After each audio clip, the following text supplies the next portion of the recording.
¿Qué tal? Qué gusto que se conecta con nosotros a otra sesión más de la Escuela de Desarrollo Cristiano de la Iglesia Bíblica Torrefuerte.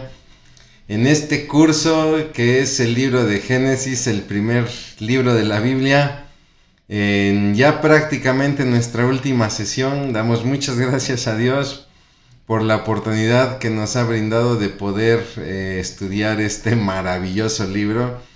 Dígame usted qué libro de la Biblia no es maravilloso, pero cada uno, si bien es cierto, tiene lo suyo, cada uno nos deja ver un poquito o un mucho de quién es nuestro Dios.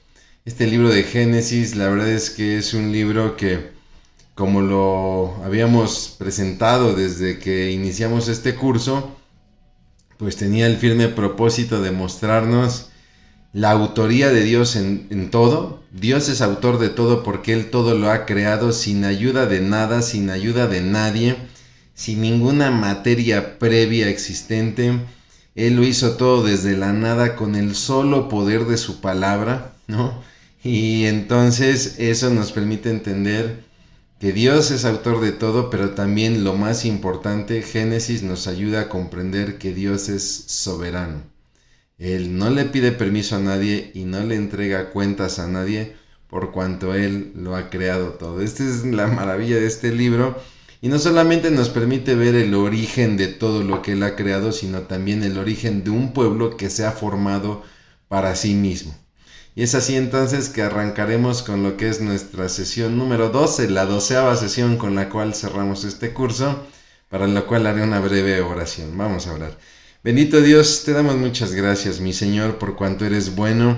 Gracias porque nos has llevado a través de estas 12 sesiones, de estas 12 lecciones en este curso de este libro maravilloso, como lo es toda tu palabra, mi Dios. Gracias porque a través de tu palabra te podemos conocer más. Padre, gracias porque como tu misma palabra lo dice, es una honra escudriñarla. Y Padre, nos sentimos muy agradecidos y muy honrados por haber podido escudriñar este libro de Génesis. Ayúdanos a atesorar sus verdades en nuestro corazón, te lo pedimos en Cristo Jesús. Amén.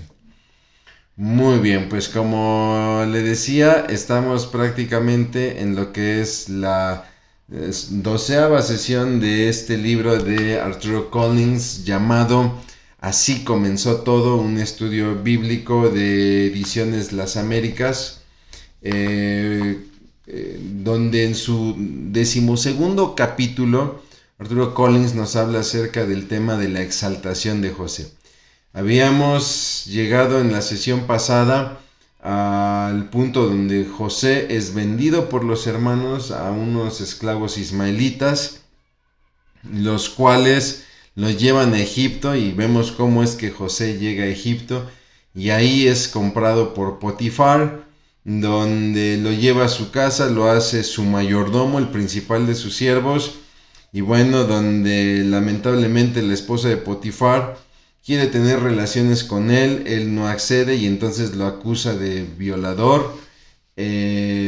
Obviamente, pues ante la palabra de la esposa de un gobernante o de un funcionario principal contra la palabra de un esclavo, pues era más que evidente que José no tenía mucha ayuda, y es entonces que es llevado preso a la cárcel real, a la cárcel de los sirvientes de Faraón.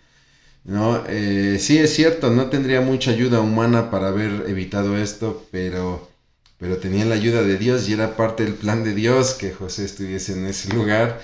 Y bueno, pues ahora continuamos con esta, llamémoslo así, esta segunda etapa de su vida o esta segunda parte de su vida, donde ahora la moneda da un giro completo y nos muestra otra cara, ¿no? Es así que nosotros prácticamente en esta sesión de hoy hablaremos, sí, como menciona el autor, la exaltación de José, que será llamado gobernador, el segundo al mando de todo Egipto después de Faraón, nada más y nada menos. Y prácticamente veremos, entre otros temas importantes, lo que será la bendición de parte de Jacob, ¿no? Quien ya se encontrará con José, se volverán a reencontrar, y cómo es que Jacob bendice prácticamente a las 12 tribus de Israel, ¿no? Y entonces nos deja el plato puesto para el siguiente libro, que es el libro de Éxodo, donde ya tenemos en esta última sesión, en este capítulo 12, en los últimos 8 capítulos del libro de Génesis, a un Israel que llega a Egipto, ¿no? Nos da la explicación de cómo es que Israel llegó a Egipto, para poder entender después, ya comenzando con el libro de Éxodo, por qué es que es necesario que Israel salga de Egipto, ¿no? Entonces, bueno, pues vamos a lo que sería el capítulo 41. Arrancamos con el capítulo 41, donde es maravilloso estudiar acerca de la vida de José. ¿Por qué? Porque la Biblia constantemente nos llama a soportar la aflicción, pero más que soportar la aflicción o la adversidad, como en un sentido como muchos a veces lo suelen entender, ¿no?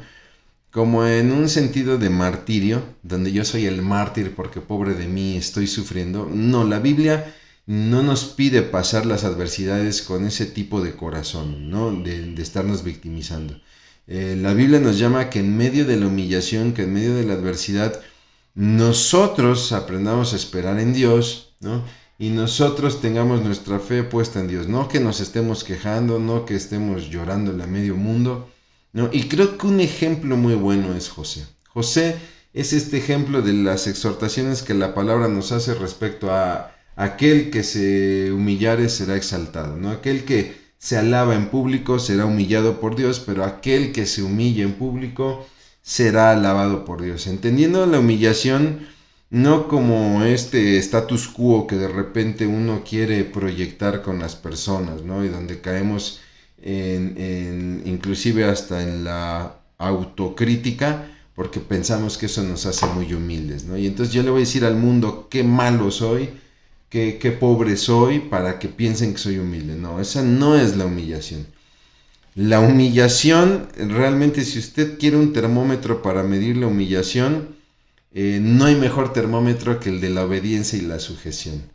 Toda persona que es capaz de sujetarse, o de someterse a alguien y de obedecer, esa persona está mostrando humildad. Y es difícil, si ya de por sí es difícil sujetarse y obedecer a alguien, lo vuelve mucho más complicado cuando se da en un ambiente adverso. Y José es un claro ejemplo. Habíamos visto en la sesión anterior acerca del sueño de Faraón, donde él tiene 2 veces el mismo sueño, donde manda a traer a sus magos y no le pueden declarar el sueño, y entonces el copero se acuerda de José, que le interpretó el sueño ahí en la cárcel real, y entonces mandan a traer a José. José interpreta el sueño de Faraón. Veíamos una lección muy hermosa la semana pasada de un José que siempre le da el lugar a Dios, ¿no? Que en medio de la adversidad siempre le está dando el lugar a Dios, y dice: no está en mí las interpretaciones, Faraón, está en Dios, ¿no? Siempre dirige a la persona a Dios, ¿no? Entonces, claro que cuando Faraón escucha no solamente la interpretación del sueño, porque muchas veces nos quedamos en esa parte. José interpretó el sueño, wow, bien por José. No, es que esa fue una proeza, es cierto, pero lo que realmente, me atrevo a decir, impacta el corazón de Faraón, ¿no? Es el consejo que da José, ¿no? Donde le dice: mira, Faraón, esta es la interpretación del sueño, y ten por seguro que va a suceder, porque si lo soñaste 2 veces, eso significa 2 cosas: que es seguro que va a suceder y que va a suceder pronto. Entonces, lo que debes de hacer es, en estos 7 años llamémosle de vacas gordas, ¿no? de prosperidad, es importante que nombres administradores, que nombres a un jefe de proyecto, bueno, en pleno términos actuales, ¿no? Que nombres a alguien que esté a cargo de este proyecto, y que nombres administradores, y que se administren graneros, si es que, no sé, sea necesario construirlos, qué sé yo, y que comiences a guardar grano, que comiences a guardar alimento, para que no falte en la tierra de Egipto, y para que se pueda comercializar con otras naciones alrededor, porque vendrán los 7 años de vacas flacas, ¿no? Cuando Faraón escucha el consejo de José, él inmediatamente lo nombra gobernador de Egipto.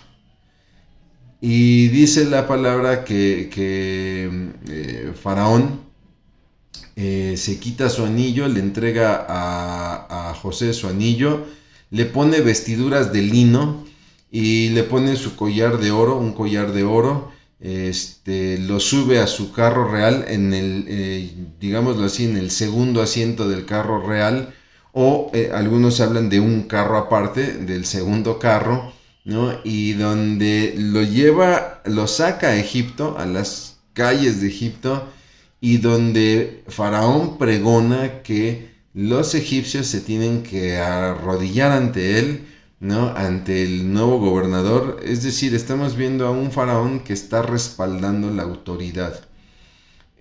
Hay que tener mucho cuidado porque de repente hay quienes dicen, no, lo que pasa es que ahí se estaría idolatrando a José y José permitió la idolatría, ¿no?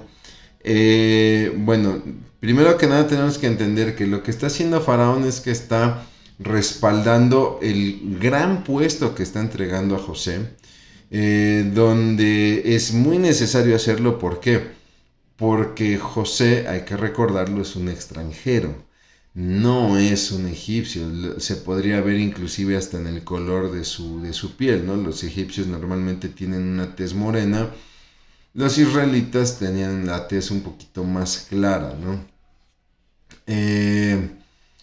Entonces, seguramente en Egipto se enterarían que él era un judío, y la palabra nos dice que para la época los egipcios no aceptaban a los judíos, ¿no?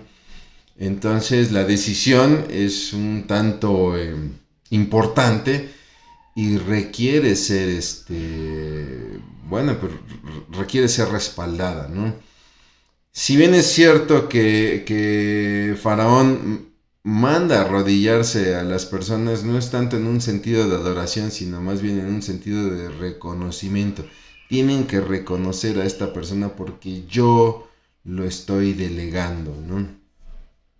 Algo muy importante es que cuando Faraón escucha el sueño, la interpretación del sueño, y escucha el consejo, dice, no haremos lo que este hombre nos dice. Es claro que el Espíritu de Dios está con él. Y vaya palabras, estas palabras son maravillosas, ¿no? Se lo leo aquí, por ejemplo, en Reina Valera 60, dice, ¿acaso hallaremos a otro hombre como este, en quien esté el Espíritu de Dios? Nueva Traducción Viviente, dicen, ¿acaso encontraremos a alguien como este hombre tan claramente lleno del Espíritu de Dios? Es así que Faraón, en base a esto, toma la decisión, lo coloca como segundo al cargo, el segundo al poder, y viene una serie de cambios interesantes, ¿no? ¿Por qué? Porque Faraón le cambia el nombre, ya no es José, ahora es Safnat Panea, ¿no? Y le va a dar por esposa a Asenat. Es decir, a José todas estas cosas no se le preguntaron. Cualquiera podría decir, wow, José se sacó el premio gordo, ¿no? Y le cambió la vida. Pero tendríamos que preguntarle a José si él estuvo muy de acuerdo con estas situaciones, ¿no? ¿Por qué? Porque para un judío el nombre era muy importante. Entonces, que te cambien el nombre y que te escojan a la esposa, ¿no? Que es la hija de un sacerdote, del sacerdote Potifera, que es sacerdote en la ciudad de On. Recordará usted que cuando el copero refiere a Faraón que él conoció a un hombre que le reveló los sueños en la cárcel, dice que lo mandan a traer. La escritura dice que lo raparon y lo vistieron para estar delante de Faraón. Esto implicaría que la persona era totalmente rapada, ¿no? Para presentarse limpio ante Faraón. Seguramente se le pondrían algunas vestiduras muy de la región. Y mucho se habla de que inclusive hasta sería tatuado de los ojos, ¿no? ¿Por qué? Es una manera de reconocer a Ra, ¿no? Este dios sol egipcio, que a veces es representado como con un ojo, ¿no? Y era como una manera de mostrar dignidad de vista ante un jerarca, ¿no? Eh, el jerarca me permite verle, entonces no lo puedo ver con cualquier ojo y entonces eran marcados con el ojo. Si esto es cierto, no lo podemos decir a ciencia cierta, pero si esto es cierto, vaya cambios tan duros para un judío, ¿no? O para un hebreo, ¿no? ¿Por qué? Porque los hebreos no gustaban de marcar su cuerpo con tatuajes. La única marca que ellos practicaban era la de la circuncisión por el pacto abrámico. No, para ellos era humillante rasurarse, ya no diga el cabello, la barba, ¿no? Para ellos la barba era un símbolo de posición, de sabiduría, y obviamente raparse la cabeza, ¿no? Como decimos nosotros al ras, pues era algo un tanto hasta humillante, ¿no? Y usar ropas de extranjeros, pues dígame si no fue un golpe un tanto cultural para la vida de José. Sin embargo, todo esto, recuerde, fue por orden del faraón, no se le pregunta.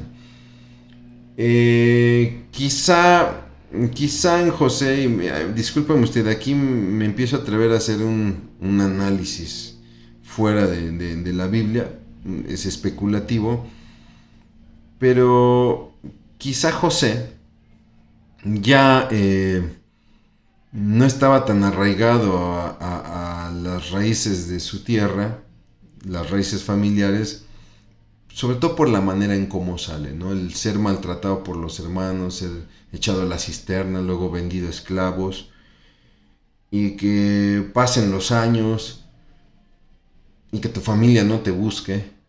Quizá él pensando que la familia ya no lo quiere, no lo busca, desconociendo que los hermanos mintieron a su padre diciendo que una bestia lo había devorado, una bestia salvaje lo había devorado. Pues quizá todo eso permearía en el corazón de José. Y es así entonces que quizá él ya no tendría tanta afinidad con Israel, ¿no? Le voy a platicar este caso similar. Tenemos el caso de Daniel, que es deportado junto con el resto de Israel a Babilonia, y donde pasa algo muy similar, ¿no? También les cortan el cabello, les cambian la vestidura, les cambian la alimentación. Pero vemos aquí a Daniel junto con los otros varones que piden, por ejemplo, no comer las cosas que consideraban inmundas que se le daba a los siervos reales, en este caso de Nabucodonosor, ¿no? La pregunta es aquí, ¿por qué José no hace lo mismo, ¿no? Obviamente hay muchas respuestas y nos tardaríamos mucho acá, ¿no?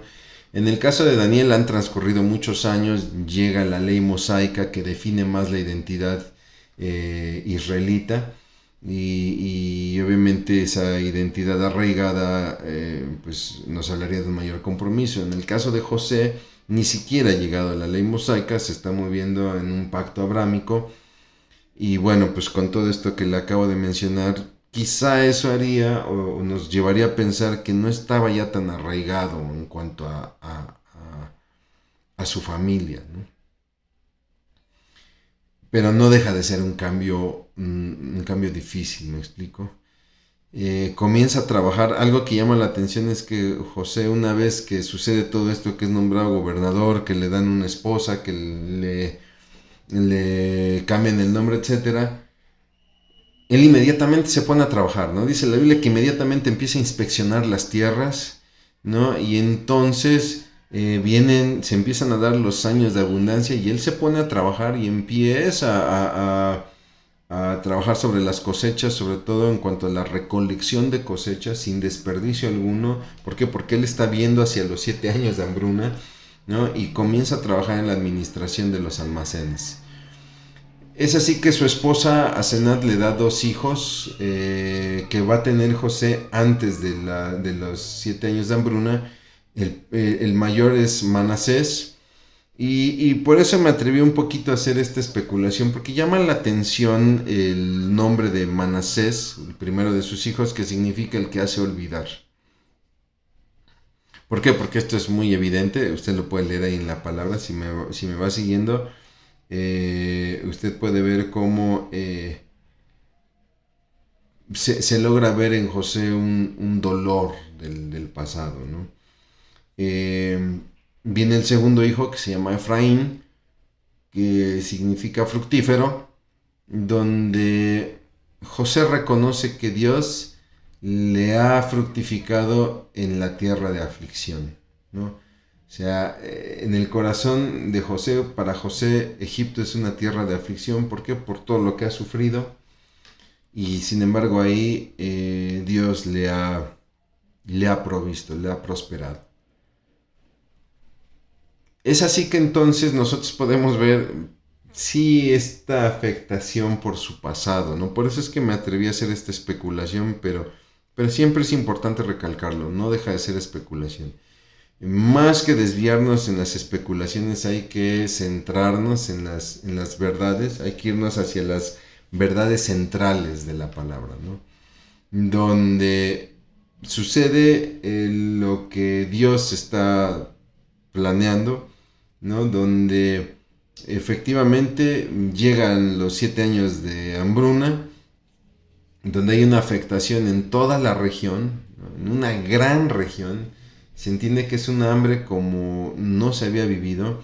En la región de Palestina eran muy comunes los tiempos de hambruna, ya lo habíamos visto con Abraham, que tiene que ir a Egipto, ya lo habíamos visto con Isaac, que tenía la intención de ir a Egipto, ya le había pasado a Jacob, y ahora pues en tiempos de José se da, pero ya no solamente en la región de la Palestina, sino prácticamente en todo lo que sería al menos el norte también de África, ¿no? Bueno, es así entonces que gracias a la administración del trabajo de José hay bastante alimento, bastante grano en los graneros de Egipto, y entonces sobre todo los habitantes del mismo reino, del mismo Egipto, acuden a Faraón, y es interesante porque Faraón les dice, pues recuerden que José es el responsable, ¿no?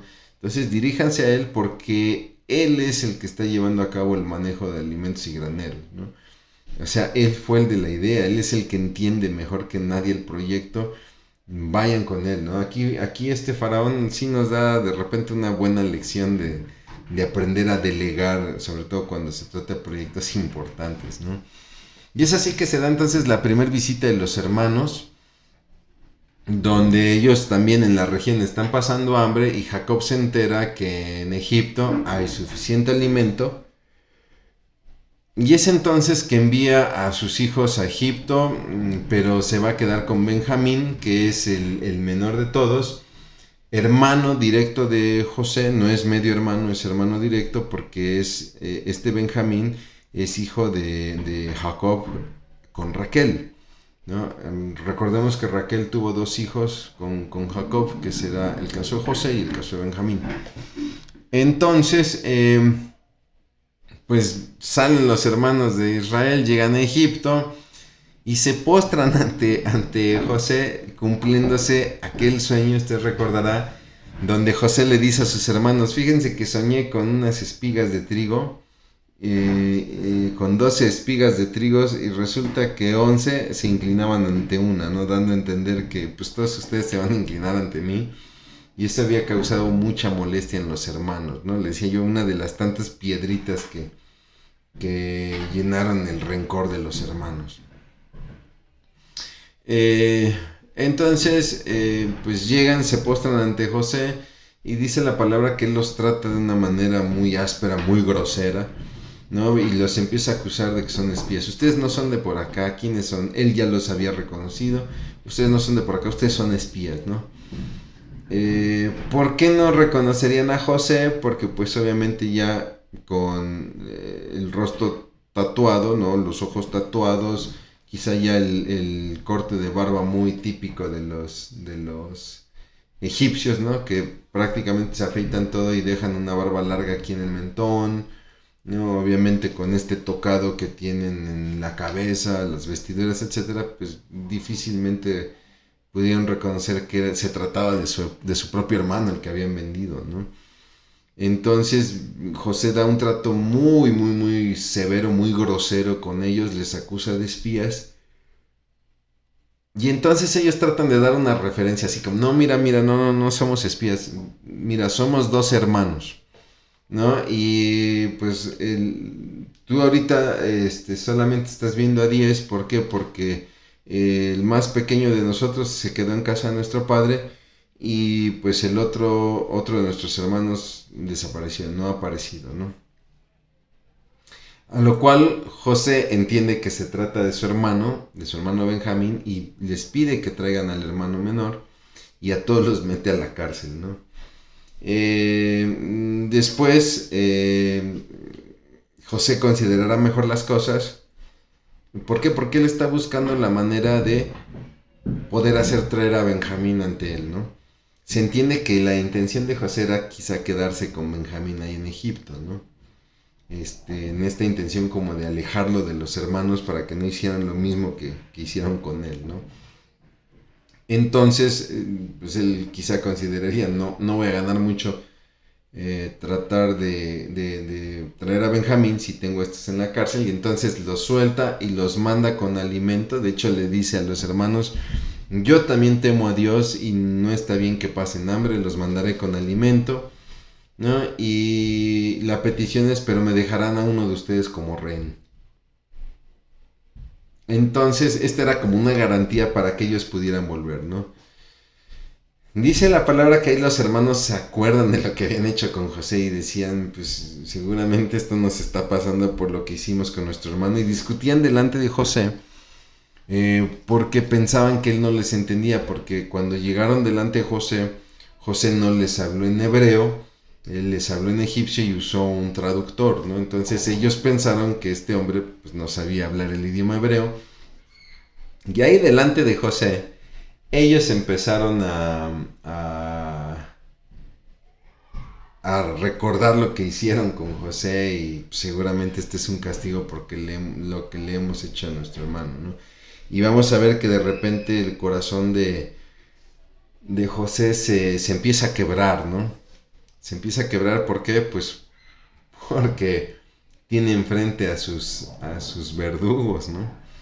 Y vamos a ver a un José que va a tener que aguantarse las lágrimas, o en otra ocasión vemos que inclusive sale para llorar por todo este golpe emotivo que está teniendo, ¿no? Deciden dejar a Simeón como rehén, y entonces José ordena que se llenen las bolsas de alimento y que ahí en las bolsas metan el dinero con el cual pensaban comprar el alimento, y los manda de regreso a casa de su padre, a casa de Jacob, donde ellos le cuentan a Jacob todo lo sucedido y le dicen, nuestro hermano Simeón se ha quedado allá y no lo va a soltar hasta que no le llevemos a Benjamín. Y obviamente pues Jacob se resistía ante esta situación, ¿no? ¿Por qué? Porque él decía, ya perdí a mi hijo José, ya perdí a mi hijo Simón, ya no quiero perder a otro hijo, ¿no? Vamos a ventilar un poco. Entonces, lo que va a suceder es que el hambre se va a agudizar, y bueno, pues ya Jacob va a permitir ir a Benjamín. ¿Por qué? Porque necesitan más alimento. Y entonces pues pide que lo lleven y que vayan por más alimento, aunque todavía Jacob luchaba en ese sentido, ¿no? Y es entonces cuando Judá se ofrece responder por él. Note usted qué cambio tan radical en Judá. ¿Por qué un cambio tan radical? Porque recuerde que cuando José había sido enviado por su padre para ver qué estaban haciendo los hermanos, y los hermanos lo ven que se está acercando, Miren, ahí viene el soñador, ¿no? Es Judá quien planea matarlo. Es Judá quien le da este toque malévolo al asunto, ¿no? Si quizá algunos de ellos pensaban en hacerle una maldad, quien siembra una idea de un daño terrible es Judá. Y ahora es Judá quien se ofrece a responder por Benjamín. Y entonces Jacob pide que se lleve lo mejor de la tierra a Egipto, ¿no? La palabra ahí nos describe algunos productos que solamente se daban en la región de Israel. Y Jacob pide que se escoja lo mejor, ¿no? Y que lleven inclusive el doble de dinero. ¿Por qué? Porque quizás se les olvidó cobrar, bueno, pues paguen lo primero que habían traído, ¿no? Y compren nuevo alimento. Y es entonces que nuevamente ellos van para Egipto, donde José ordena que lleven a los hijos de Jacob a su casa, ¿no?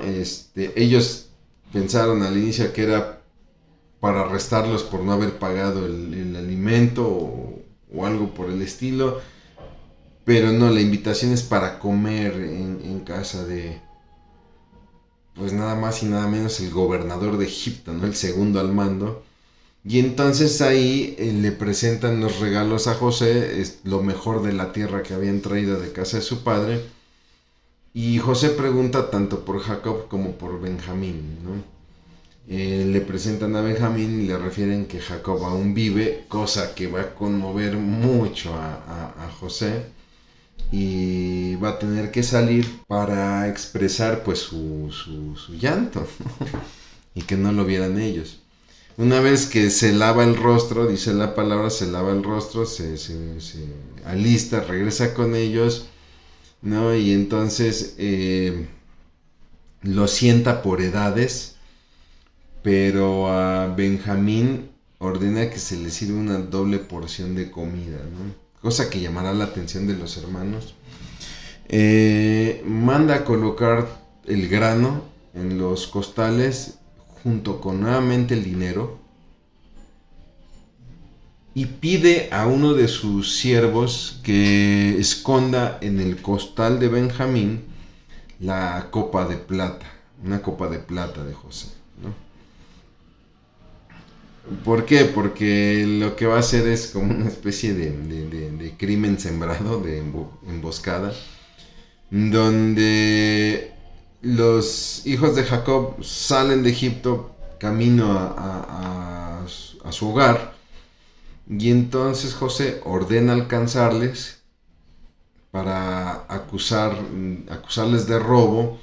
Y entonces los mismos hermanos dicen, no, nosotros no hemos robado nada, es más, que revisen los costales y si en alguien se halla la copa del gobernador, que muera, ¿no? Porque no sabían que la copa estaba en el costal de Benjamín, ¿no? Y es ahí donde es hallada.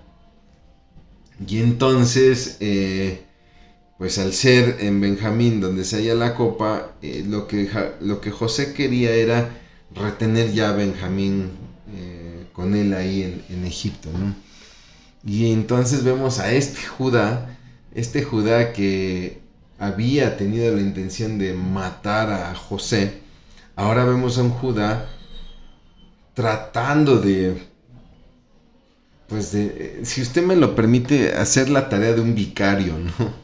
Tratando de explicarle a José lo difícil que había sido traer a su hermano porque Jacob, su padre, no quería, ¿no? Y cómo Judá le había prometido a su padre que él protegería al hermano, ¿no? Y entonces le dice, mira, está bien, si Benjamín robó la copa, yo me quedo preso en su lugar. Está hablando Judá, ¿no? Yo me quedo preso en su lugar, porque yo quedé delante de mi padre, prometí el protegerlo, ¿no? Y bueno, no podría yo ver, dice Judá, no podría yo ver el mal que le podría causar a mi padre si no regresa este otro hijo, ¿no? ¿Por qué estos hijos son especiales? Recuerden, no lo olvide, porque son los hijos, tanto José como Benjamín, son los hijos que Jacob tuvo de sus 4 mujeres con la mujer que más amaba, de la cual se enamoró, que fue Raquel. Es así entonces que, bueno, pues José ya no se puede contener más y ordena a todo mundo salir de la sala, que solamente se queden sus hermanos, y comienza a llorar. Dice la palabra que comienza a llorar con un lamento muy fuerte, de tal manera que lo escuchan los egipcios y esto lo reportan a Faraón, ¿no? Y entonces José le declara a sus hermanos abiertamente, ¿no? Yo soy José, el que ustedes vendieron, ¿no? Y entonces en ellos viene un temor muy grande, ¿no? Porque, bueno, ahora que ya lo dices, sí te pareces a él, sí eres tú, y pues nadie sabe de la historia de nuestro hermano, más que nosotros que lo vendimos, ¿no? Entonces, pues obviamente hay un miedo por la venganza. Pero la explicación que José da es una explicación maravillosa, ¿no? ¿Por qué? Porque José dice, ustedes creen que me han vendido, pero en realidad Dios es autor de todo esto, ¿no? Y Dios es quien realmente me ha puesto aquí, es quien realmente me trajo a este lugar. ¿Para qué? Para preservar la vida de los nuestros, la vida de Israel, ¿no?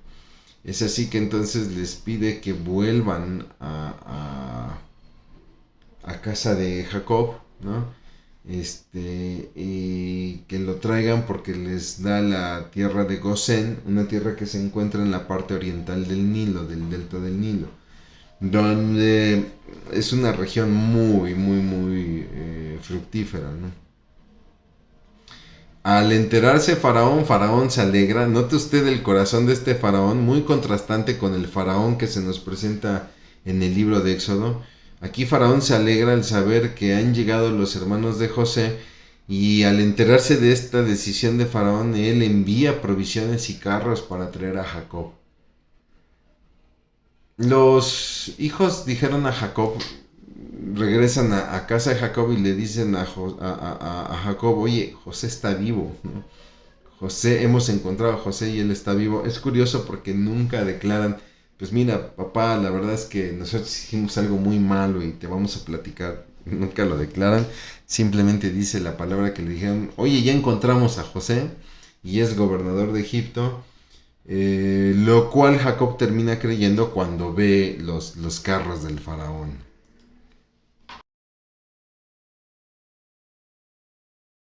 De Hebrón, y se va a dirigir a Egipto, pero en el camino de Hebrón hacia Egipto, hacia el sur, llegará a Berseba, un lugar muy interesante, un lugar bíblicamente importante, porque ahí en Berseba, que es prácticamente, o era prácticamente la frontera de la época, ¿no?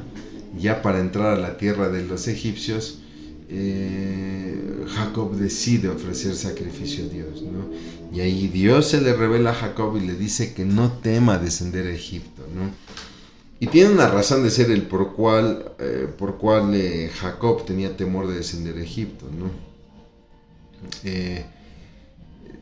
Porque en este lugar, este Egipto, si hacemos un recuento de la historia, Abraham descendió a Egipto. Le decía yo, igual por motivos de una hambruna, pese a que Dios le había dicho a Abraham que le iba a dar la tierra en la cual él estaba, viene la hambruna y entonces Abraham decide descender a Egipto, y es este famoso pasaje donde él hace pasar a Sara como su hermana, ¿no? Ante Faraón, donde Faraón va a tomarla o intenta tomarla por esposa.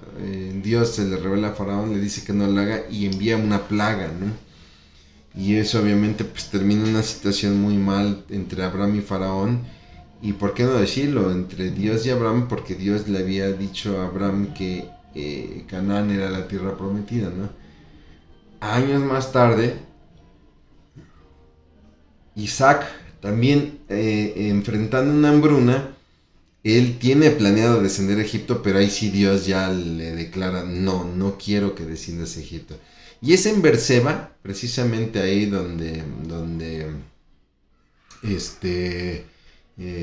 se detuvo Jacob antes de entrar a Egipto. Él se detiene en Berseba, le digo, esta antigua frontera. Ahí es donde tanto Abraham como Isaac, de hecho, harán un pacto con Abimelech, ¿no? Rey de los filisteos, donde él se da cuenta que están siendo prosperados por Dios y dice, mejor hago un pacto de paz con ellos, no sea que después sean más que nosotros y nos conquisten, ¿no? Y es ahí donde Abraham, Isaac, repito, hacen un pacto con Abimelech y también ofrecen sacrificios, y donde se les revela un Dios que la palabra le llama el Dios eterno, conocido como el Olam. Recuerde usted que él no es en realidad un artículo en el español, ¿no? Sino aquí se refiere a un sustantivo, es Dios, y Olam en este caso es eterno, entonces Dios eterno, el Olam. Bueno, es así entonces que prácticamente ya Jacob ofrece ahí los sacrificios en Berseba, donde Dios le declara a Jacob que no tema descender a Egipto. ¿Por qué? Porque hay que recordar que Egipto era parte de la promesa abrámica. Dios le promete a Abraham ser padre de muchas naciones, le promete heredar para sus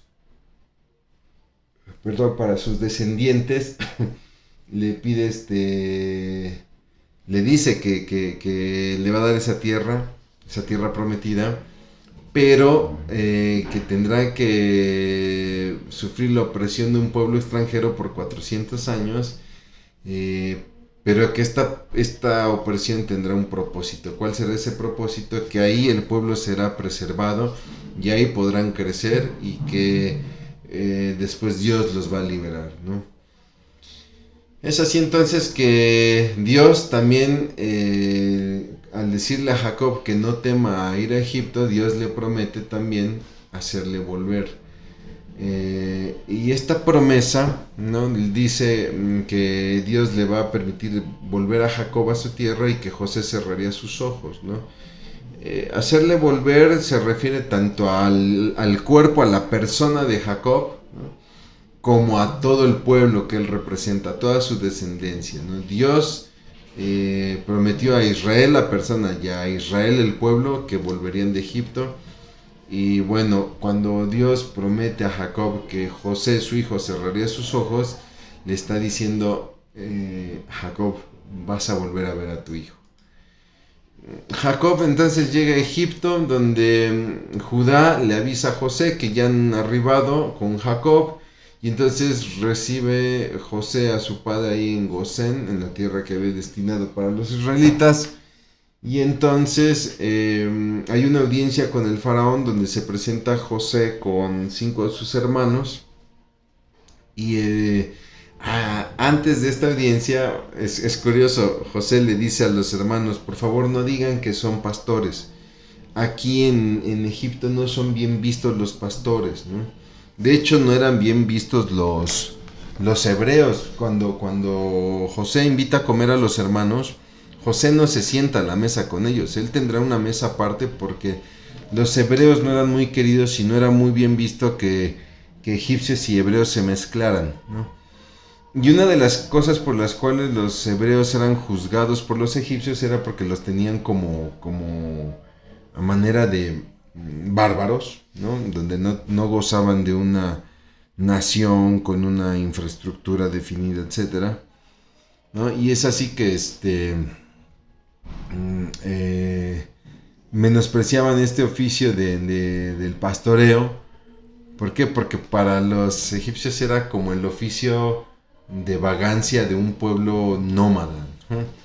Entonces José les dice a los hermanos, mejor si les preguntan digan que son ganaderos, ¿no? Que en cierta manera el pastoreo es una manera de ser ganadero, ¿no? Sin embargo, los hermanos no lo hacen. Cuando Faraón les pregunta cuál es su oficio, pues ellos manifiestan que son pastores. No sé si estaban nerviosos por el acto diplomático del cual estaban presenciando, o simplemente por desobedientes y rebeldes.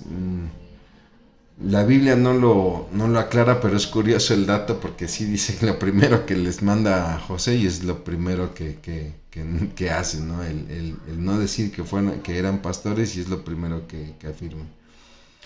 José entonces se presenta ante Faraón para mostrarle a su padre, y ahí es muy lindo porque dice la palabra que Jacob bendice a Faraón. Qué importancia es siempre bendecir a alguien. Cuando usted conozca a alguien, en ese momento bendígalo. Bueno, aumenta el hambre está llegando, estos famosos 7 años de vacas flacas está llegando a su máximo esplendor, y entonces es ahí cuando empieza a haber un incremento en la economía de Egipto. ¿Por qué? Porque la gente ya no tiene dinero, y entonces tiene que ver otra manera para comprar el grano en Egipto. Y José, dentro de esta sabiduría administrativa, pues empieza a cobrarles con propiedades, con ganado, con tierras, con esclavos. La persona muchas veces decía, pues no tengo ni siquiera tierras ni nada con qué pagarte, y pues si me voy a morir de hambre, pues mejor tómame por esclavo, ¿no?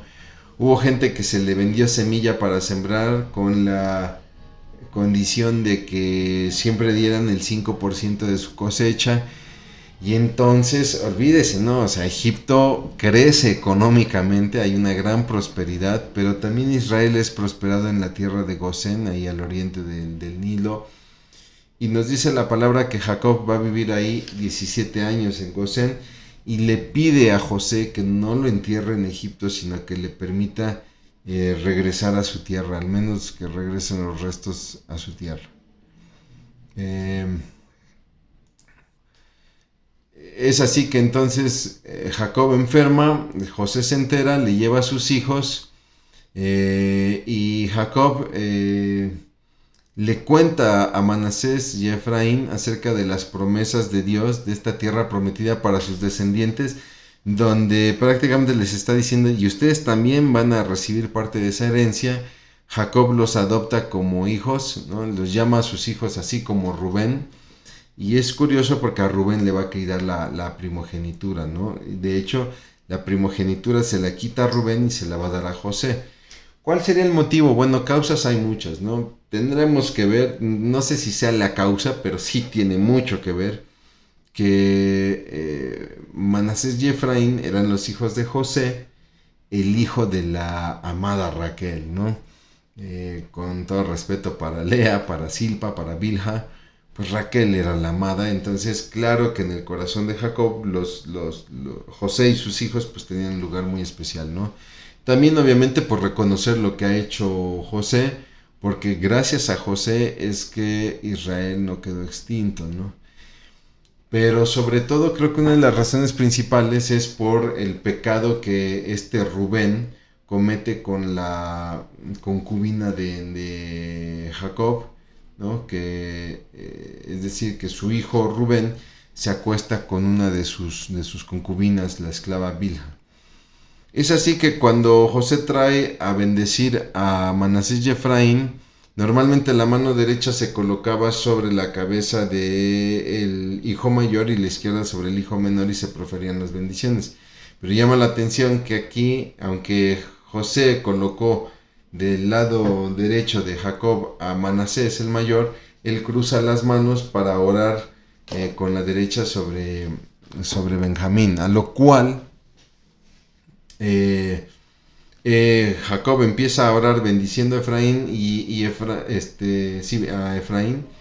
No, perdón, empieza orando por José, y José trata de corregir a Jacob así como, no, espera papá, el mayor es este.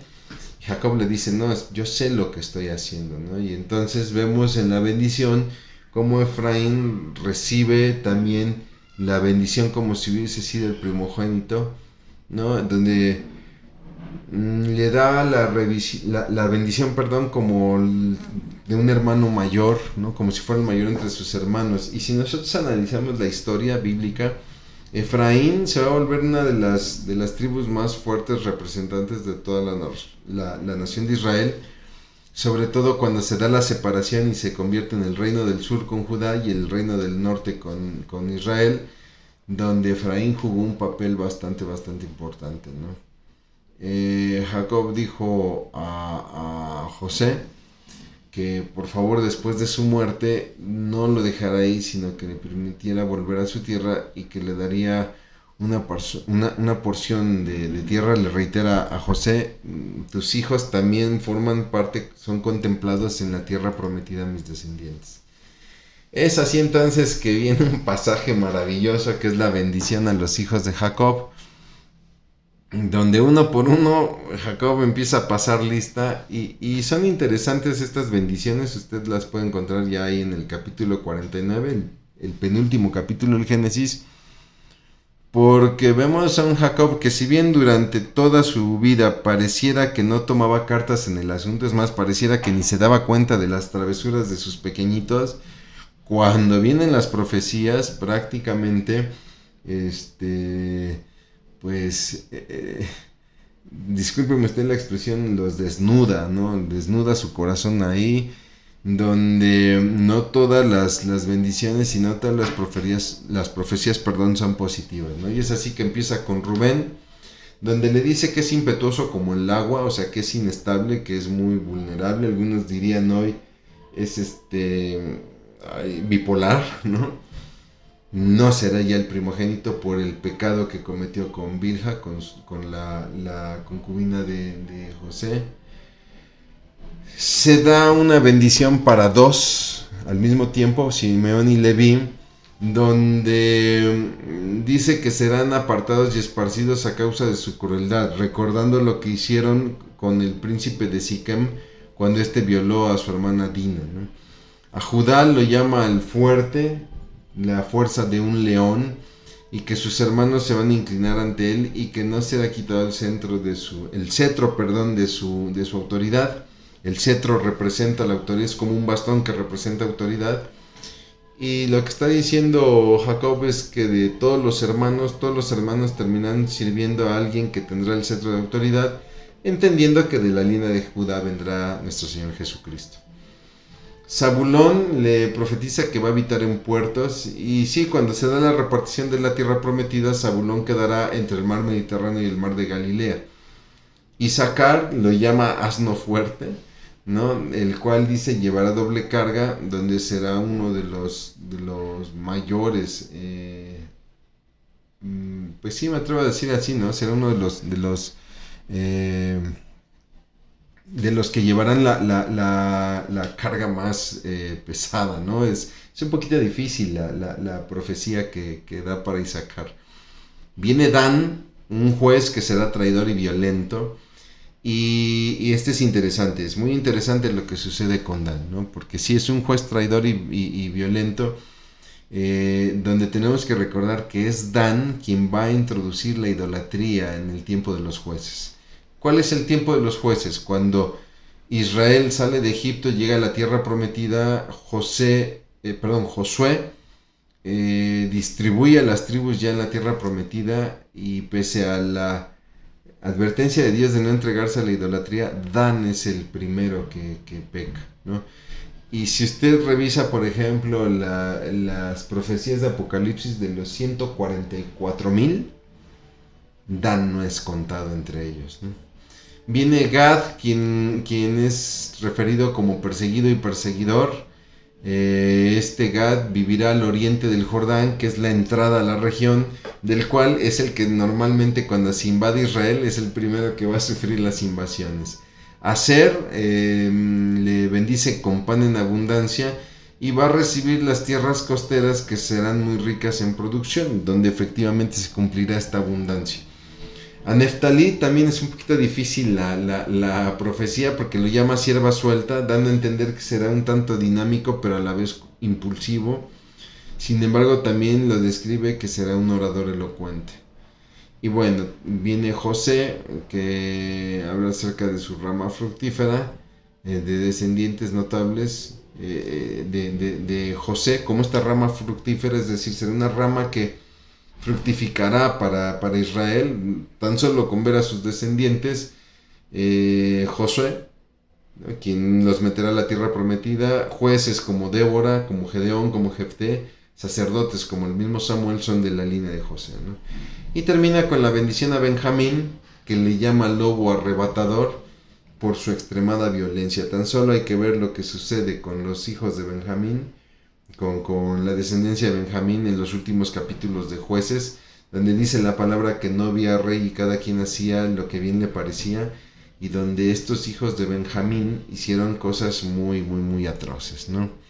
Se da entonces bueno, Jacob termina de bendecir a sus hijos y da instrucciones para sepultura, ¿no?, donde pide ser enterrado en la cueva de Macpela, donde descansaban Abraham, Sara, Isaac, Rebeca y Lea. No estará aquí Raquel, porque recuerde que Raquel perdió la vida dando a luz a Benjamín, lejos de Hebrón y de la cueva de Macpela, ¿no? Cuando Jacob dice voy a ser reunido con mi pueblo, pues es evidente que no está hablando, como Jesús también lo dirá después, no está hablando de muertos, sino de vivos, y es una evidencia de que hay vida después de la muerte. Y dice la palabra que encogió sus pies y entonces fue reunido con sus padres, otra evidencia de la vida después de la muerte. Jacob será embalsamado por 40 días, ¿no? Y Faraón dará el permiso para que José lo lleve de vuelta allá a la cueva de Macpela para sepultarlo, ¿no? Y al regresar a Egipto, pues obviamente los hermanos vuelven a tener temor, porque decían, no, pues ahora que ya murió nuestro padre, ahora sí se va a vengar, ¿no? Y le vuelven a rogar perdón. Quiero hacer un paréntesis también para mencionar que Jacob es embalsamado. No sabemos si él tendría noticia de esto. Hubiera sido interesante ver qué hubiera opinado. Pero de repente somos muy dados a casarnos con las formas cristianas, ¿no? Y llamamos a lo que no es cristiano del mundo y tenemos como un cierto rechazo. Pero a veces, muchas veces, Dios usa modelos o personas de fuera para bendecir a los de adentro, ¿no? Le repito, Dios usó a Egipto, sí, para oprimir a Israel, pero a la vez también para preservarlo, ¿no? Y quizá Dios permitió que Israel fuera embalsamado para que pudiera soportar su cuerpo el traslado hasta la cueva de Macpela, ¿no? Entonces hay que tener mucho cuidado, porque de repente nosotros caemos en una situación de soy cristiano y no me quiero contaminar con modelos del mundo, etcétera, cuando a veces tenemos que entender que Dios usa esos modelos del mundo para los propósitos de su pueblo. No estoy hablando de imitar los modelos del mundo, pero tampoco hay que ser tan arcaicos en ese sentido, ¿no? Bueno, pues le repito, los hermanos de José tenían temor de una venganza, pero él les responde con un entendimiento de la obra de Dios. Miren, ustedes pensaban que me estaban haciendo mal, pero en realidad Dios fue el que usó este mal para el bien de su pueblo. No les dice Dios es el que hizo el mal, porque Dios no es autor de mal, ¿no? O sea, sí, ustedes son los responsables porque ustedes hicieron mal, pero Dios tornó ese mal en bien, ¿no? José muere a los 110 años, también es embalsamado, y le hace jurar a los hijos de Israel que lleven sus restos a la tierra prometida, que veremos el cumplimiento ahí en el libro de Éxodo. Para terminar, mi hermano, la sesión era un poquito extensa, sí fueron bastantes capítulos, pero vale la pena reflexionar, ¿no? La gente puede reconocer en usted el Espíritu de Dios, así como Faraón reconocía el Espíritu de Dios en José. ¿Cómo desarrolla usted su trabajo en lo que ha sido responsabilizado? Porque vemos que José por aquí recibió el nombramiento y él puso manos a la obra, y empezó a recolectar el alimento, a administrar los graneros. ¿Qué testimonio da usted como cristiano en su trabajo o en su hogar? Usted puede ver la obra de Dios aún en los tiempos adversos, ¿no? Usted tiene este corazón de José, de decir, pues, esto parecía malo, pero en realidad Dios lo tomó para hacerlo bueno. O se la pasa quejándose por todo. ¿Cómo trabaja en su corazón el perdón y la venganza? Porque son dos realidades muy constantes en nuestra vida. La gente nos va a traicionar, la gente nos va a herir. Y tenemos dos opciones, o los perdonamos o nos vengamos. ¿Cómo trabajar eso? ¿Cómo lo está trabajando dentro de su cristianismo? Y bueno, pues en base al propósito del libro y con el cierre del curso, ¿reconoce usted después de todo esto la autoría de Dios y su soberanía? Mi hermano, mi hermana, agradezco muchísimo que me haya acompañado en este curso del libro de Génesis. Como siempre, pedirle que siga usted leyendo el libro, que siga usted orando, que lo pueda ver después con mayor detenimiento, y darle gracias por haberme permitido acompañarle en el estudio de este libro. Vamos a dar gracias a Dios y con eso concluimos la clase. Amado Señor, te damos muchas gracias, Padre, por el privilegio de abrir tu palabra, de leerla, de escudriñarla. Ahora te pedimos que nos enseñes a creerla y a vivirla, Padre, de tal manera que todos puedan ver el Espíritu, tu Espíritu Santo en cada uno de nosotros. Te damos muchas gracias, Padre, porque hasta aquí nos has ayudado y has sido bueno, Padre. En el nombre de Cristo Jesús. Amén.